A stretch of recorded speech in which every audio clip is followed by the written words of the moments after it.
क्या करता है, डीसी सप्लाई पैदा करता है। यानी कि एक समान चुंबकीय क्षेत्र, एक समान चुंबकीय क्षेत्र, कुल मिला के आप नोट डाउन कर लेना कि अल्टरनेटर में एक्साइटर की आवश्यकता फील्ड वाइंडिंग में एक समान चुंबकीय क्षेत्र पैदा करने के लिए इसका उपयोग किया जाता है। किसका, एक्साइटर का। ठीक है, ये शाफ्ट पर ही लगा होता है और इसी शाफ्ट के द्वारा इस जनरेटर का आर्मेचर भी घूमता है। ठीक है, क्योंकि देखिए जनरेटर में क्या घूमता है, आर्मेचर, और इसमें रोटर। तो आर्मेचर घूमने के कारण इसमें डीसी पैदा होती है, कम्यूटेटर होता है, ब्रश होता है, सब कुछ होता है। इसी के द्वारा इसकी फील्ड को सप्लाई देने के कारण फिर जब ये रोटर घूमता है तो स्टेटर में ईएमएफ पैदा हो जाता है।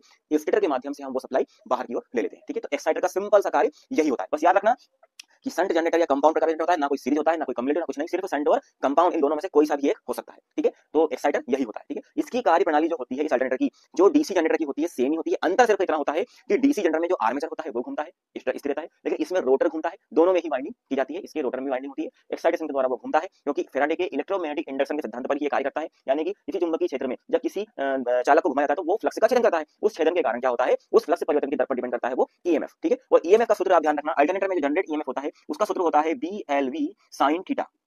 ये आप जरूर नोट कर लेना। ठीक है, बी एल वी